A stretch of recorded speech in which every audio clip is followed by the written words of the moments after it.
Hey folks, I am back for episode 10 with Alexandra Jameson.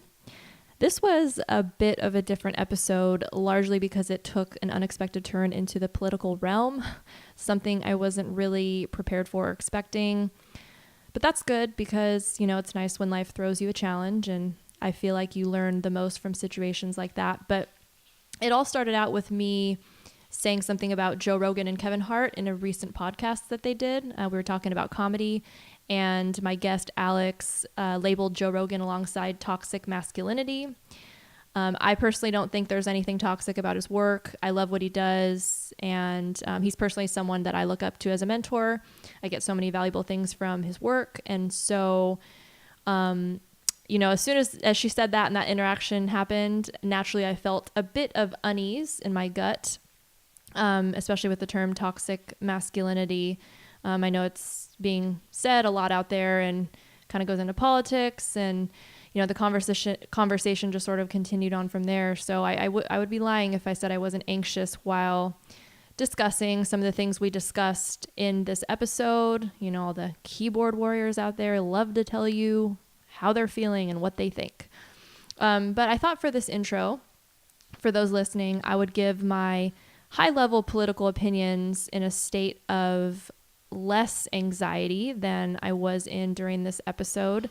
So I was caught a bit off guard, not really prepared. And I would like to preface this by saying that I don't do a lot of research on politics. I don't really operate within the space. I don't really plan to. To me, it's kind of an angry space where a lot of people say a lot but don't ever really get anywhere.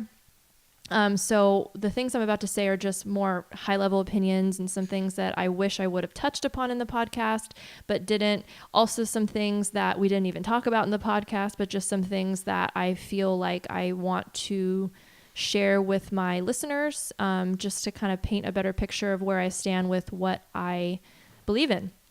So the first thing is redemption. My guest Alex brought up an issue with Joe Rogan and Kevin Hart and some things that they've said and done in the past, specifically for the LGBT community, or specifically things they've said about the LGBT community. And I have to go back and rewatch, but I think she referenced Kevin Hart talking about his son being gay in one of his bits. I didn't speak out on that in the podcast, but, my thoughts are this.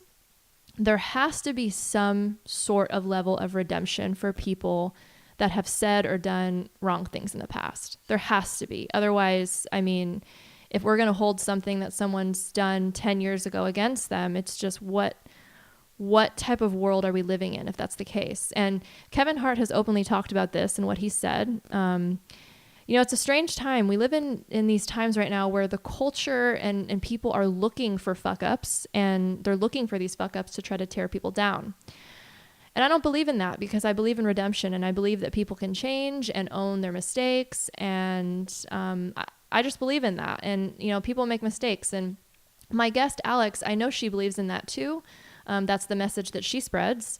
So maybe there was just some disconnect there with the Kevin Hart thing that she brought up, because I know he's openly spoke up about his wrongdoing there. The next thing is the privileges. The privileges are brought up a lot. These are privileges for skin color, gender, a lot of other things. And, I just naturally have a lot of questions about the privileges. For one, how do you measure them? I don't necessarily think that they don't exist, but if you can't measure something, how can you tell if what you're doing to solve the problem is working? How can you tell if someone gets an opportunity or doesn't get an opportunity based on privilege? How do you actually determine that? And if you can't, what are we all talking about? And if you can, what metrics are you using, and what metrics are we shooting for to determine that we've reached a solution? And that brings me to solutions. I'm all about finding solutions, but what a lot of people are doing right now, in my opinion, I don't see how they lead to solutions. Things like marching, or other things. I can't even think of them off the top of my head right now, but there's certain things that I don't know that lead to solutions. And if, like I just spoke about, if we don't even know what metrics we're shooting for, how do we know that we've reached a solution? Like take the privileges or racism or feminism, whatever it is. How do we know if we've reached a solution if we have no way to measure it?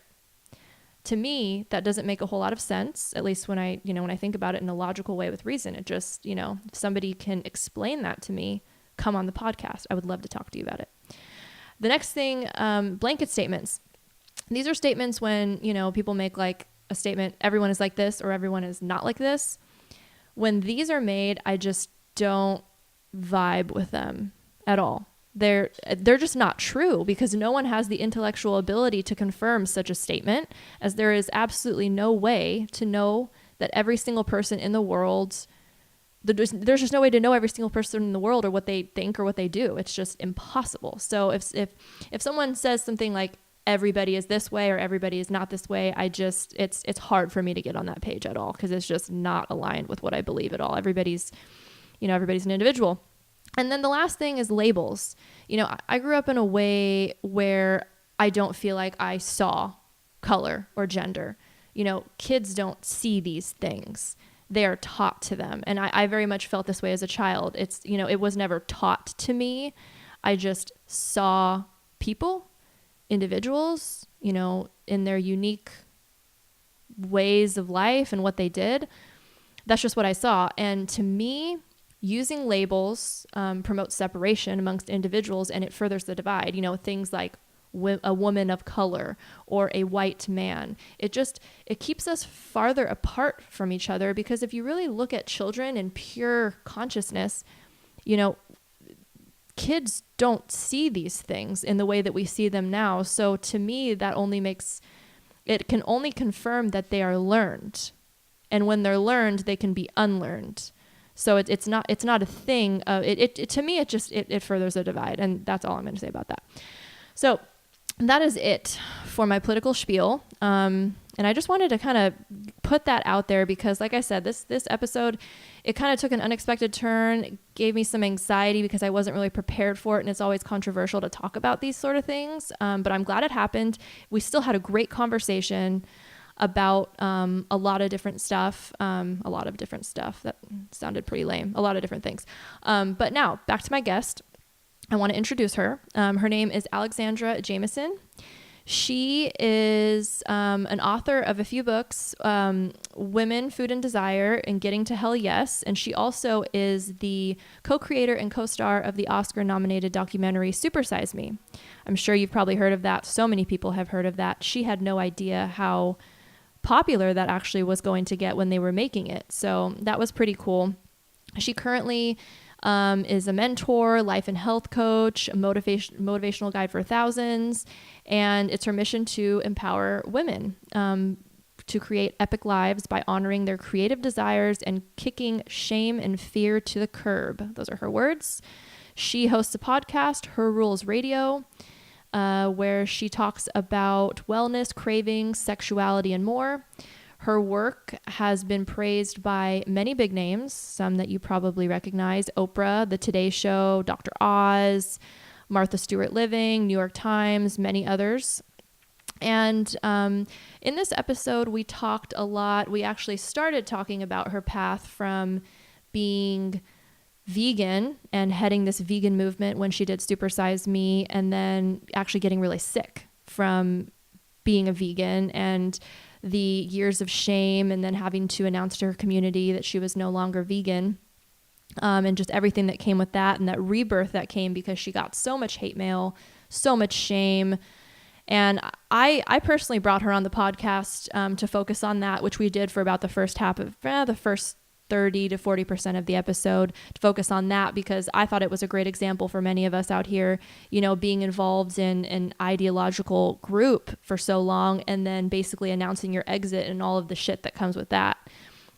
So we focused on that for a little bit, but like I said, kind of got off gear and went into politics, which was interesting.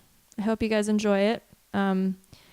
You hear me probably ask a lot of questions, and kind of my first experience navigating controversial issues on live air. So grab the popcorn and get ready. That's all for me for my intro. Damn, this has been 10 minutes. So Wow. All right. I've been talking for 10 minutes about this. Okay. Well, I am going to stop talking now and get on to the episode. Enjoy.